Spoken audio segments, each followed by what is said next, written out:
La préparation du master mix est une opération cruciale du diagnostic moléculaire et doit être effectuée dans une pièce entièrement dédiée à cet usage. Laissez la blouse de laboratoire à l'extérieur de la pièce et mettre une blouse propre pour travailler à l'intérieur. Il est indispensable de porter une paire de gants et des manchettes pour éviter tout risque de contamination. En aucun cas, des échantillons contenant de l'ADN ou ARN ne doivent entrer dans cette pièce. Il est conseillé d'avoir un congélateur dans la pièce pour pouvoir stocker les réactifs. Toutes les solutions doivent être préservées à moins 20 degrés Celsius pour en garantir le bon fonctionnement.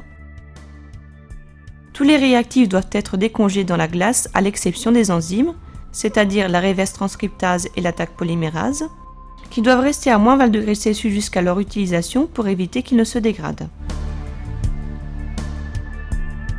Il est préférable d'alicoter les solutions mères des réactifs, et en particulier des amorces et des sondes, pour éviter de les endommager en cas de contamination.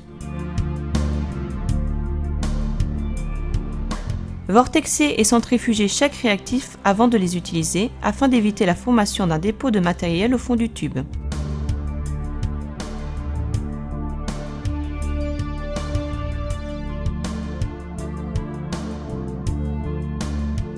Avant de préparer le master mix, calculez la quantité nécessaire de réactifs pour tous les échantillons en examen selon le protocole.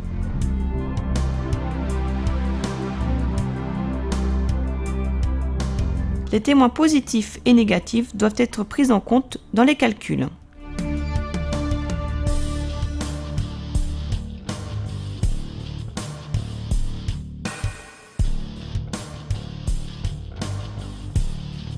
Le protocole RT-PCR en un seul tube va maintenant être présenté.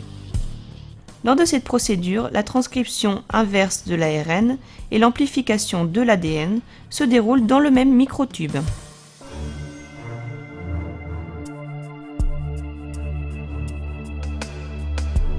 Préparer et identifier autant de microtubes que d'échantillons à amplifier.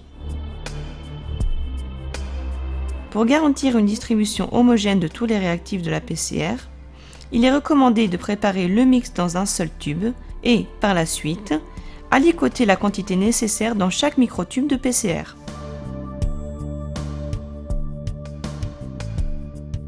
Ajoutez les réactifs de PCR qui sont listés dans le protocole. L'eau distillée est utilisée pour diluer les réactifs afin d'obtenir une certaine concentration et atteindre le volume voulu pour la réaction.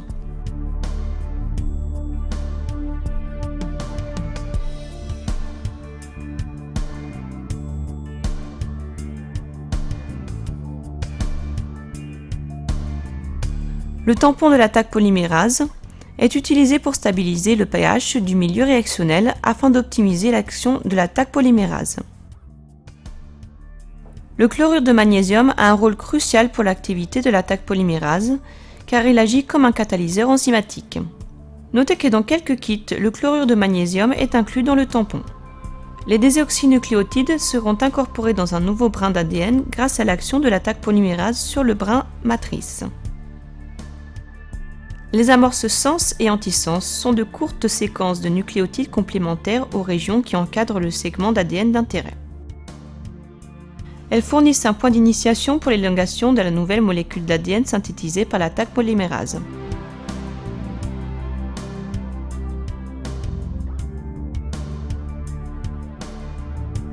Un inhibiteur de l'ARNase est ajouté pour préserver l'échantillon de la digestion de l'ARNase.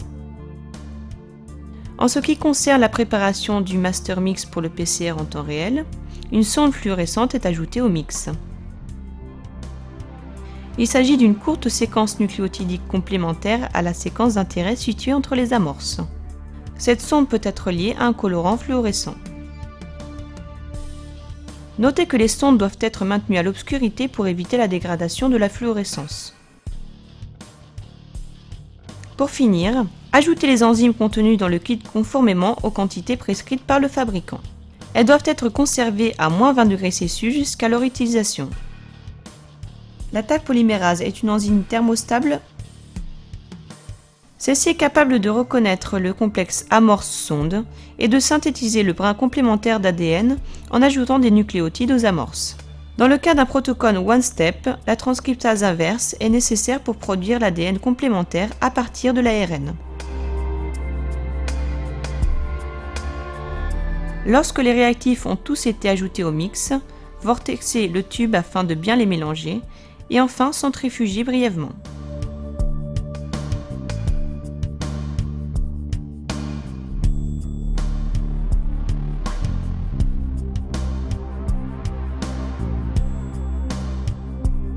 Distribuez alors le mix réactionnel dans chaque microtube stérile de PCR.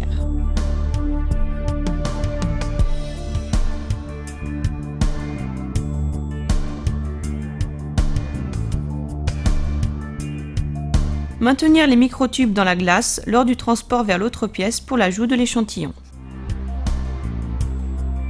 Si le mix contient des sondes fluorescentes, maintenir les microtubes dans l'obscurité pour éviter leur dégradation.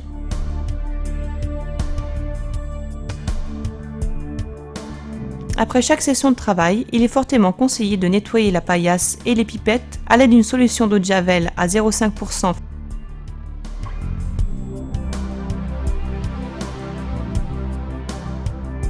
et successivement avec de l'alcool à 70 degrés afin d'éviter la dégradation de l'équipement.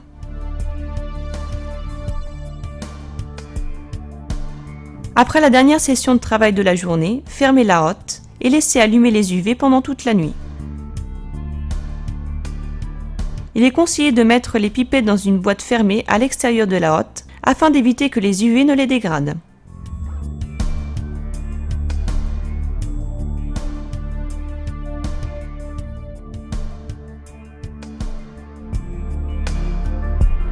L'ajout de l'ADN ou ARN au master mix doit être effectué dans une salle prévue pour cet usage. Tout l'équipement utilisé doit être lui aussi dédié à cette procédure.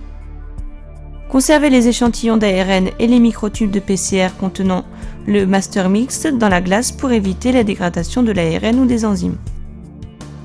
Si le master mix contient des sondes fluorescentes, celui-ci doit être conservé dans l'obscurité. Étant donné que cette procédure comporte des risques importants de contamination, il est nécessaire d'ajouter l'ARN en ouvrant et fermant qu'un microtube à la fois et de changer de cône pour chaque échantillon. Ajoutez un témoin positif et négatif de PCR pour chaque lot d'échantillons.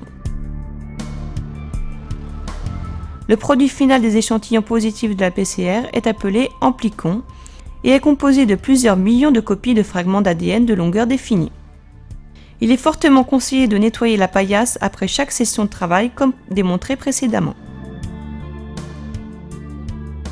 Avant d'insérer les échantillons dans le bloc thermique du thermocycleur, centrifugez les microtubes pendant quelques secondes. Enfin, disposez les microtubes dans le thermocycleur, insérez les paramètres en accord avec le protocole et faire partir la réaction. La PCR est une technique extrêmement sensible d'amplification d'une séquence spécifique d'ADN.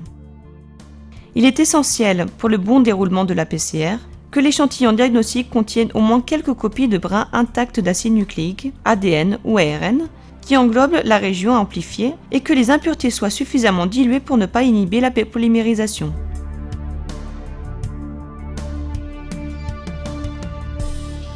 Lorsque la réaction est terminée, le produit de la PCR peut être visualisé par un système d'électrophorèse sur gel en utilisant une lumière UV.